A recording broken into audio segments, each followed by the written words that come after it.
thank you so much for joining us on behalf of all moms here in the state of Idaho. I know we're tackling a topic that I think tends to get lost, I think, on some parents. It's what you call the crucial years in your book, ages 6 through 12.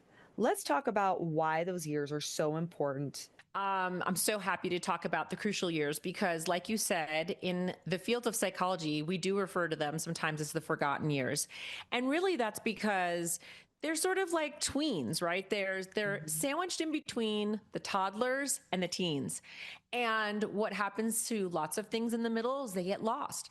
But there's so much going on there. So there's moral development that's happening, meaning your kid actually figures out, what's right and what's wrong. And that really gets soaked in. Mm-hmm. And so imagine that moral development, cognitive development, more physical development, emotional, social development, all of those things are happening. And you are your kid's most influential person in their life. Nobody else has more influence over a child in this stage. So when you think about 0 to 5, a parent's goal was to keep them alive, keep them safe, learn how to feed them, do your attachment and bonding stuff. And it's amazing when they get to, around 5 years old, 5 or 6, they're going to kindergarten.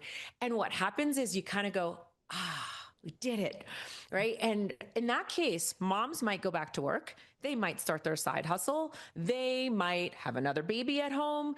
They might be going through a lot of other things at that moment. And so there's this feeling of they're in school. Somebody is feeding them. Somebody is teaching them. They're making friends on their own. There might be clubs and activities after school. So life really changes. And so I think one of the things for parents to really think about is if you don't really take advantage of these years, when they become teens and they certainly get your attention again, now they no longer maybe want to cuddle with you, hold your hand, tell you stories, even listen to you.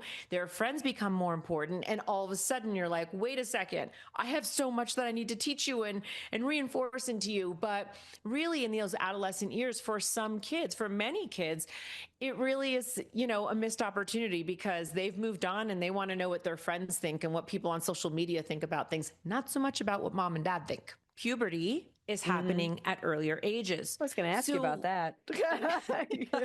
Yes, I've noticed. Yes, a lot of people have noticed. I would say a lot of people have noticed. But I think until this book, there's one other book before, until we really started talking about it, I think some parents who maybe their kids were going through earlier puberty felt maybe a little alone, like, this isn't that normal. My kid's only in 3rd grade or 4th grade, or they're only 9 or 10. But this is a trend that we're seeing. And when the trend of earlier puberty, which is thought to be an adolescent issue, when that overlaps with middle childhood, you also now have childhoods that are shrinking and getting smaller.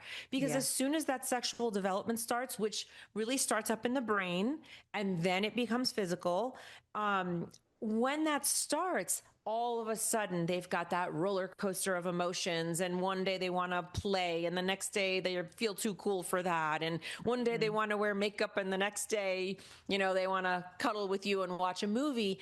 There's this roller coaster of emotions that parents, at least in my private practice, reported to me, and the research really backed up, that says we've got a lot of things going on during a period of time where really they should just be kids and be playing, but it's now getting much more complicated.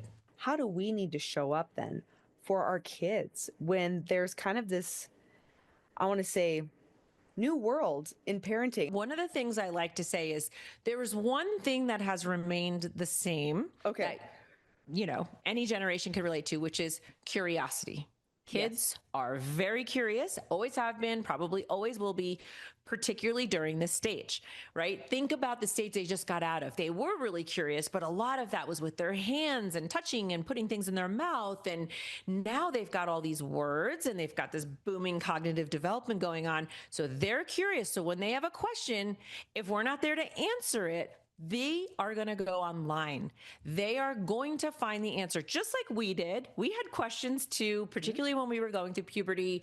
And we usually went to, some friend's big sister or your own big brother, whoever it was going to be. We usually went to someone older. We didn't have the option, or maybe not even as readily, depending on the age of the parent, to just go online or to go on social media and just get all sorts of kinds of answers. So I think parents need to show up differently. Number one, in saying to themselves and committing, you have to have hard conversations. And in the crucial years, in this book, I really provide scripts because I know that they're hard, they're tough, they're uncomfortable, sometimes they're awkward. So I provide a lot of scripts.